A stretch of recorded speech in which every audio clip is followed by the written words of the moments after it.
Hope you are fantastic today. And you're about to see a session called How to Stay Ultra Inspired. And, I used to be a litigation lawyer, and I used to sort of laugh at this idea about inspiration. I thought it was soft. And yet, when you really deconstruct or think about progress, when you look at the Mona Lisa, when you look at great companies that have been created, when you go to Vatican City and you look at the Sistine Chapel by Michelangelo, when you look at anything that is a masterpiece in the world, it was all created by a woman or a man who felt inspiration deep within their hearts. And so we live in a world that's very volatile. Even you going through this program, I totally get your commitment. I totally get you've been learning new ideas. You've been installing new habits. All change is hard at first. It's messy in the middle because it's like a renovation. You're tearing down the old foundation so even new and better intellectual and emotional and spiritual and physical architectures and foundations can be put in. And it's beautiful at the end.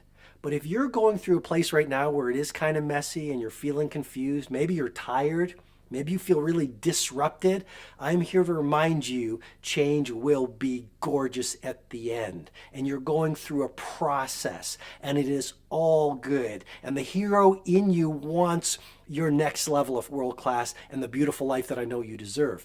And so what I'm also suggesting to you is this: you want to protect your inspiration. You're going through a lot of change. There's a lot of news in the world right now. There is a lot of negativity out in society. There are these energy vampires, maybe even in your own circle. And life can be hard. You've got these great seasons, you've got these hard seasons. That's just life. Please don't think that I don't have hard days.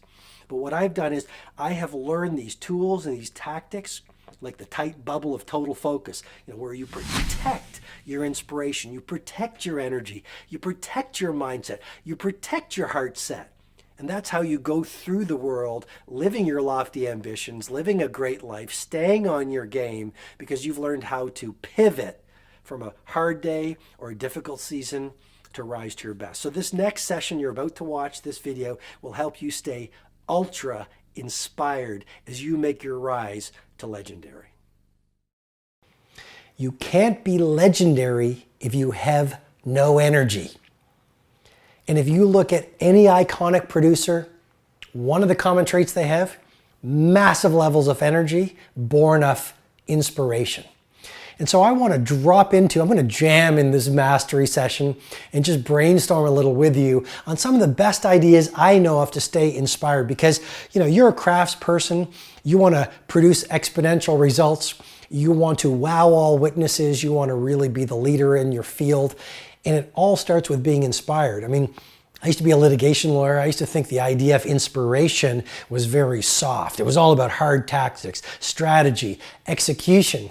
And yet if you look at Elon Musk and you look at Nelson Mandela, you look at Jeff Bezos, you look at Pablo Picasso, you look at any game changer, legendary performer, what they did was because they were inspired. If you look at Elon Musk right now with SpaceX, that's coming from inspiration. If you look at the work of Da Vinci, he was inspired. You look at Thomas Edison, inspiration. If you look at a lot of these startups, these are women and men doing what they want to do because they are fueled by this intense purpose. But at the foundation of the purpose is inspiration. And so inspiration is not sort of important. Inspiration is fundamentally important. And so I encourage you to protect your inspiration. And I'm going to walk you through some of the best ways I know of how to do that. Number one, the concept of circulation. I call it the power of circulation. There is great value in just getting out there. My friend Tom Peters talked about it years ago. He called it managing by walking around. And he spoke of it in the context of within an organization, leave your office and just walk around. But I see it as even larger, with all due respect to Tom Peters, who is a wonderful, wonderful guru. And I just want to sort of maybe the best way to say it is just take it into a different context, which is circulate around the world. I don't always love traveling. I travel a lot. Sometimes before a speaking tour, I ask myself, do I really want to get on this speaking tour? And then I remind myself, the power of circulation, By getting on an airplane, I meet new people. By getting into a new city, I get provoked by new insights. By hearing new conversations, I get new levels of energy. And so there's great power in circulating. I guess to be really tactical, what I'm encouraging you, if you want to be inspired, get out there. I had a conversation just the other day with an Uber driver. He was telling me how he lived in Kiev and he studied engineering. We talked about the culture in the Ukraine, but he explained why he's now in this country. He explained his adversity story, how difficult it is. He said, you know what? I want to be an engineer, but I've got a family to feed. So I'm doing this as an Uber driver. I don't really love it, but you know, it's how I make my living. And we had this conversation where I got all of these different ideas that really were valuable to me. So conversations are very educating, but the point really is, insight number one, there's great power in circulating, because that's when you have new conversations. That's when you detect new insights. I mean, get some of my best ideas just reading magazines in hotel rooms. They have nothing to do with leadership. They have nothing to do with productivity. They have nothing to do with high performance. But I love reading fashion magazines. You know, one of my favorite magazines is Porter. It's a relatively new fashion magazine. I was in Los Angeles the other day. I was reading the Robb Report. I was reading, it was sort of like a style guide to Los Angeles. And just learning the languaging of those creative people, the chefs and the fashion models and the fashion designers and the people who are creating these cool scenes, creates great ideas for me to bring to you. So there's great power in circulation. Second insight, if you want to be more inspired, nature. One of my favorite protocols is the daily nature walk. I love walking in the woods. I often listen to audiobooks in the woods. I call it reading while walking. Reading while walking. So I go to this place. It's sort of my creative forest. There's not a lot of people in there, and I walk for 1 hour. I breathe in the air. I look at the lush scenery. I listen to a different audiobook. It's almost like a walking meditation as well. Sometimes I don't listen to an audiobook and I just walk and I touch the earth. It's almost like I'm thanking the earth, connecting with the soil. Yes, I'm wearing shoes. I don't want to get too esoteric here, but there's a lot of really good research saying if you want to boost your immune system, you want to boost your happiness, you want to release serotonin and dopamine, you want to release the fear hormone called cortisol, walk in nature. And so when I walk, I connect with nature. And like I say, I know I'm not being very elegant in this mastery session. I'm just being real, but I listen to audiobooks, and then other times I do a walking meditation where I feel my feet on the soil. You know what I do other times? If there's something I'm confused about, I sort of just talk it out. It's like I'm talking out loud, trying to work it out. If I'm in pain, I get the negative energy out of my system by just releasing it, by talking about it. I also, and I know this sounds a little unorthodox, but I do like a walking blessing meditation. So while I'm walking, I sort of challenge myself to come up with 50 things I'm grateful for. And again, I verbalize those because it's only me and the squirrels in the it's only me and the squirrels in the woods. And so I say, I'm grateful for my family. I'm grateful for my health. I'm grateful for work that feeds my soul. I'm grateful for the sunset I watched last night. I'm grateful for my team. I'm grateful for my business. I'm grateful for the travels that I get to take. I'm grateful for the people that I've served. And literally while I'm walking, I say out loud, I am grateful for. I hope it doesn't sound strange for you because it's an incredible protocol to install. What else? I get inspired by my nightly sunset ritual. I do it most nights, especially when the weather is good. And what I do is I sit outside and I watch the sunset. And it sounds so obvious. You know, if the sunset only happened once every 1,000 years, you and the rest of humanity would be watching the sunset. But because it happens every night, we take it for granted. Positive psychologists call this mental psychological phenomenon hedonic adaptation. Because the sunset happens a lot, our brains get used to it, so we take it for granted. Here's another game-changing insight. Our brains are hardwired for ingratitude. It served us well thousands of years ago because we really had to be on our game. And so we had to notice what was not good about our environment. Otherwise, the tiger would eat us.